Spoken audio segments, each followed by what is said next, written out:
नमस्ते friends, welcome back to my new blog. आशा करती हूँ कि आप सभी लोग बहुत अच्छे होंगे। मैं भी बहुत ही अच्छी हूँ। थाली देख करके तो आप समझ ही गए होंगे कि मैं कौन सी स्टेट का आज खाना बना रही हूँ। वैसे तो मैं हूँ बिहार से और मेरे घर पर आए हुए हैं पापा जी, यानी कि मेरे ससुर जी और उनके भाई। तो उन लोगों को ना मुझे अलग अलग स्टेट की सारी सब्जियाँ, सभी चीज़ें बना करके खिलानी है। और अभी जो सर्दियां है ना, इससे अच्छा मौसम तो हो ही नहीं सकता है किसी को अलग अलग स्टेट का खाना खिलाने का। तो चलिए आज हम बनाएंगे राजस्थानी थाली। कल ही मैं मूली लेकर के आई थी, खूब सारी सब्जियां लेकर के आई थी।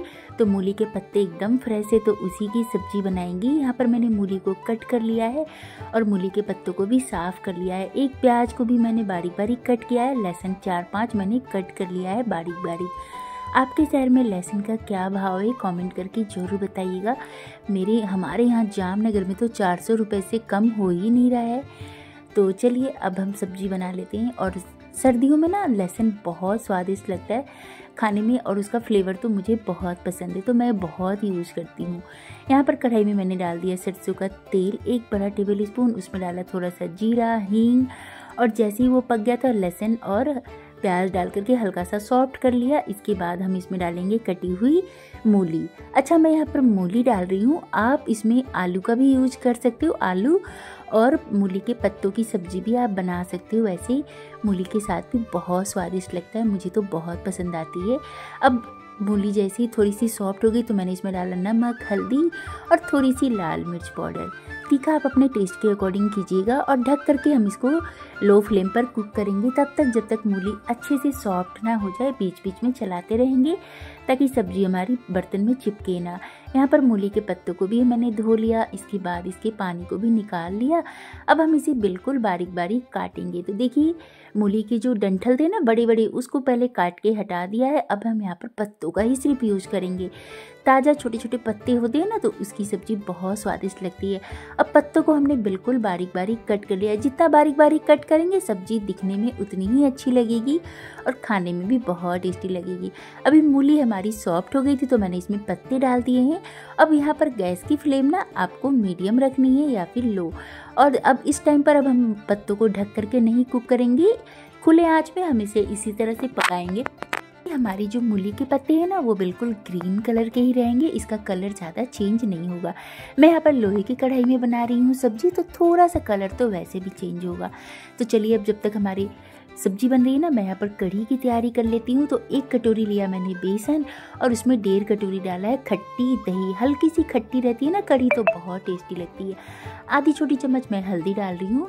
इससे ज़्यादा अगर आप हल्दी डाल दोगे तो क्या होगा, कढ़ी बिल्कुल पीली पीली लगती है, फिर वो देखने में अच्छी नहीं लगती है। खाने का तो मुझे नहीं पता, मैं कभी भी कढ़ी में ज़्यादा हल्दी नहीं डालती हूँ, मुझे अच्छी नहीं लगती देखने में, इसीलिए। यहाँ पर अब पकौड़े की भी तैयारी कर ली। तो मैंने पालक को साफ़ कर लिया और इतने में हमारी सब्जी बन करके तैयार हो गई है। एक साथ जब आप किसी स्टेट का खाना बनाते हो ना, तो आपको साथ के साथ सारे काम करते जाने होते हैं। यहाँ पर पालक भी साफ़ हो गए, उसको धो लिया मैंने। और यहाँ पर 2 प्याज के पत्ते लिए हैं मैंने, उनको भी बारीक बारीक चॉप कर लेंगे। अब आप समझ ही गए होंगे कि मैं क्या बनाने वाली हूँ। जी हाँ, कढ़ी बना रहे तो पकौड़े तो बनाएंगे ही। हम बिहारियों के घर में ना बिना पकौड़े के कढ़ी कोई भी पसंद नहीं करते हैं। यहाँ पर बिल्कुल बारीक बारीक मैंने पालक और प्याज के पत्ती को कट कर लिया है। अभी साइड में मुझे ध्यान आया कि बैगन का भरता भी बनाना था, तो 2 बैगन को भी मैंने रख दिया है गैस पर लो फ्लेम पर पकने के लिए। साइड में ये पकता रहेगा, तब तक यहाँ पर हम पकौड़े की तैयारी करेंगे। 1 कप चना दाल मैंने रात में ही भिगो दिया था, तो उसमें डाल दिया अदरक और हरी मिर्च डाल करके बिना पानी डाले हम इसे इसी तरह से पीस लेंगे। इस तरह से जब आप पकौड़े बनाते हो ना, तो इतनी स्वादिष्ट ये पकौड़े लगते हैं और इतने क्रिस्पी लगते हैं ना, आप बेसन के पकौड़े खाना तो भूल ही जाओगे। ट्रस्ट में ये बहुत यम्मी लगते हैं गाइस। आप एक बार बना करके खाइएगा, फिर बताइएगा मुझे कि कैसी लगे आपको ये पकौड़े। अभी देखिए यहाँ पर अच्छे से दाल पीस गई थी, तो मैंने बड़े से मिक्सिंग बाउल में निकाल लिया। अब हम इसमें डाल देंगे बारीक कटे हुए अपने प्याज और पालक के पत्ते। मैंने यहाँ पर प्याज के पत्ते का यूज किया है, आप चाहो तो नॉर्मल प्याज का भी यूज कर सकती हूँ। वैसे अभी सर्दियाँ हैं और प्याज के पत्ते अच्छे मिल रहे हैं तो इसके पकौड़े बनाइए, बहुत टेस्टी लगते हैं। हल्दी डालेंगे, लाल मिर्ची डालेंगे, जीरा पाउडर, काली मिर्ची का पाउडर डालेंगे और थोड़ा सा मैं यहाँ पर 2 चम्मच बेसन डाल रही हूँ, क्योंकि मुझे लग रहा है सभी ने घर में कहा कि हम पकौड़े खाएंगे तो थोड़ा सा बेसन में डाल दे रही हूँ, क्योंकि फिर नहीं तो पकौड़े कढ़ी के लिए कम पड़ जाएगी। यहाँ पर मेरे पास अजवाइन नहीं थी तो मैंने हींग डाल दिया और नमक डाला है स्वाद के हिसाब से। बस इसमें और आपको कुछ नहीं डालना है। आप चाहो तो इसमें अदरक लहसुन को क्रश करके डाल सकते हो या फिर उसका पेस्ट भी डाल सकते हो और भी टेस्टी लगेगा। वैसे भी ये पकौड़े बहुत यम्मी लग रहे थे। सरसों के तेल में मीडियम फ्लेम पर इन पकौड़ों को हम फ्राई करेंगे, इससे पकौड़े बहुत ही क्रिस्पी बनती है। अब पकौड़े खाने ना तो एकदम छोटे छोटे से पकौड़े बनाइएगा। अंदर तक जब पकौड़े अच्छे से फ्राई होते हैं ना तो बड़े मज़ेदार क्रिस्पी क्रंची लगते हैं खाने में, और घर में सभी को इतने पसंद आ रहे थे। आधे पकौड़े तो उन्होंने ऐसे ही खा लिए। अभी मैं सबको पकौड़े बना बना करके देते ही जा रही थी, फिर मुझे ध्यान ही नहीं रहा कि मैं तो वीडियो बना रही थी। भाई मैं तो भूल ही गई कि मुझे आप लोगों के साथ दिखाना भी था कि मैं पकौड़े मतलब कि तोड़ करके और इस तरह से कि कैसे लग रहे पकौड़े।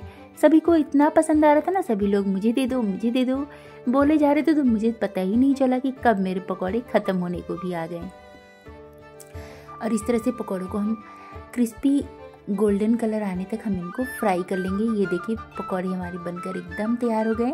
बट यहाँ पर सभी लोग मांग रहे थे तो मैं आपको दिखाना भूल गई थी कि पकौड़े कैसे लग रहे थे बनने के बाद। इस तरह से अगर आप हाथों से नहीं डाल सकते तो चम्मच से भी थोड़ा थोड़ा सा मिक्सचर डालिए और पकौड़ों को मीडियम फ्लेम पर फ्राई कर लीजिएगा।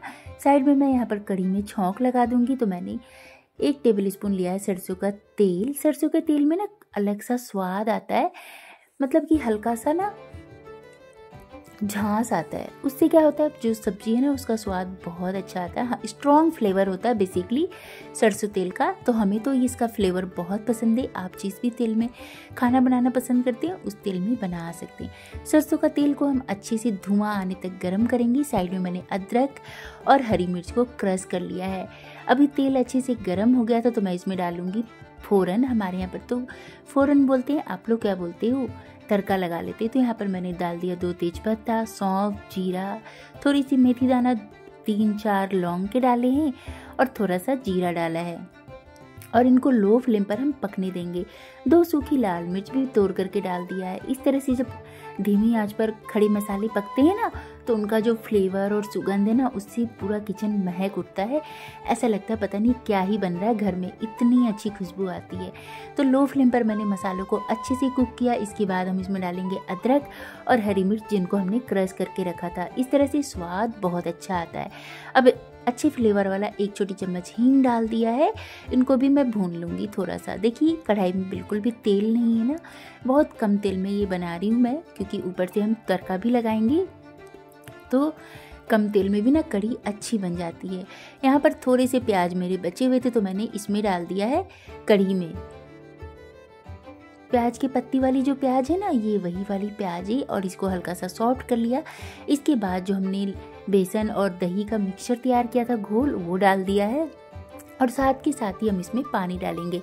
तो 1 से 1.5 लीटर के करीब मैं इसमें पानी डालूंगी। 3 से 4 मतलब कि 3 गिलास के करीब मैं इसमें पानी डालूंगी।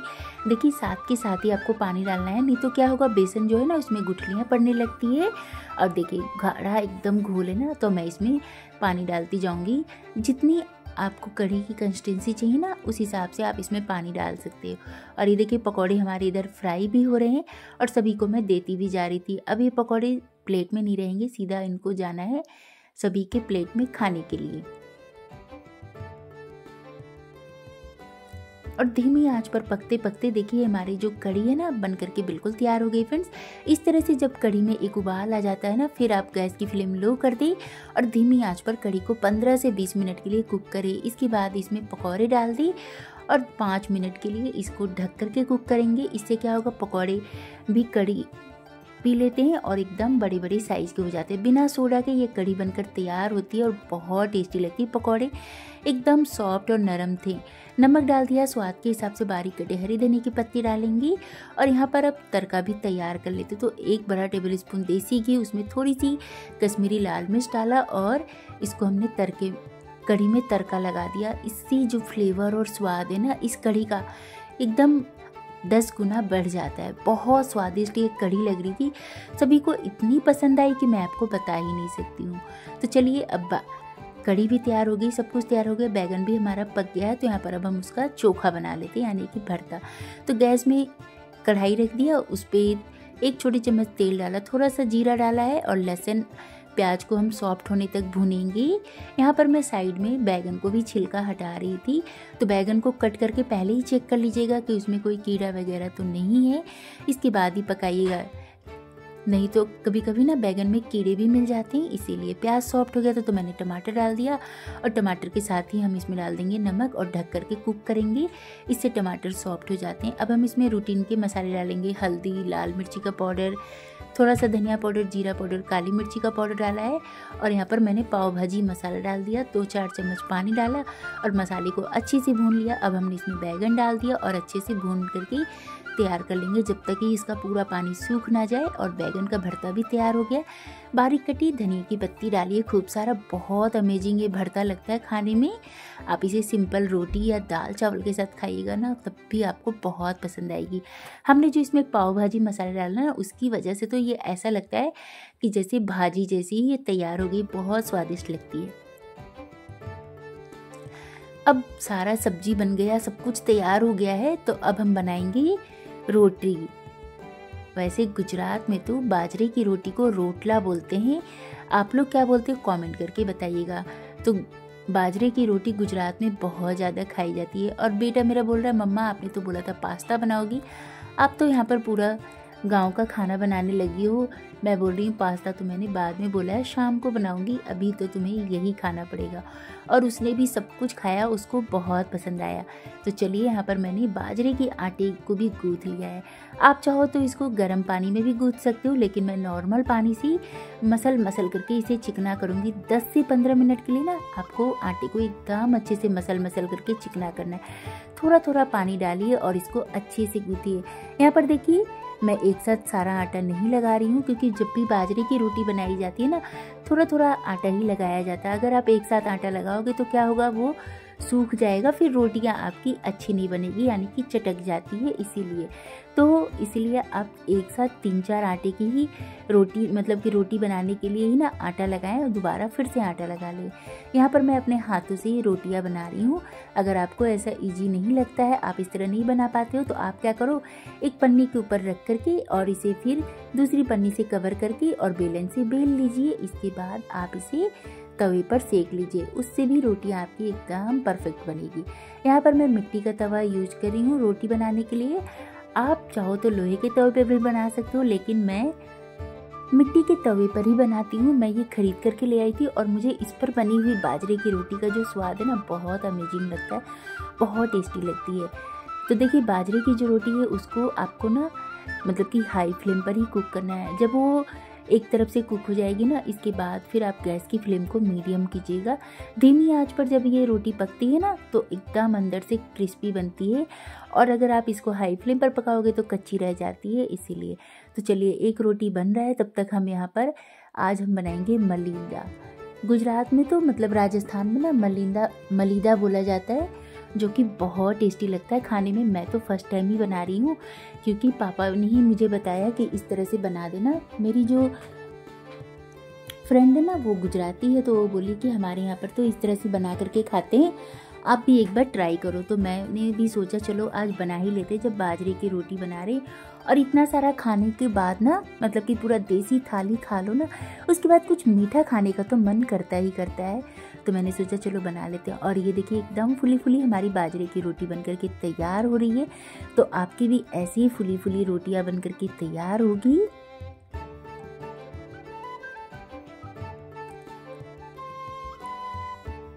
अगर आपका थोड़ा बहुत रोटी ये हो रहा है ना, मोटा लग रहा है, तो आप इस तरह से हाथों से भी कर सकते हो और फिर ऊपर से पानी लगा दीजिएगा, इससे रोटी चटकेगी नहीं।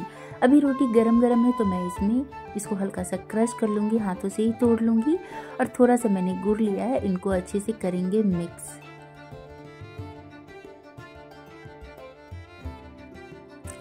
और इसमें थोड़ा सा मैं घी डाल रही हूँ, आप 1 टेबल स्पून या 2 टेबल स्पून घी डाल सकते हो। लेकिन मेरे यहाँ पर इतना घी कोई भी नहीं खा पाता है, तो मैं इसमें थोड़ा सा ही घी ऐड कर रही हूँ, क्योंकि मेरी जो गुड़ है ना वो पहले से ही थोड़ी मेल्टेड थी। अगर मैं इसमें और घी डाल दूँगी ना तो बहुत ज़्यादा ही ये हो जाता है, फिर ये अच्छा नहीं लगता खाने में। और ये देखिए एकदम गोल गोल से पेड़े लड्डू बना करके मैं तैयार कर दूँगी।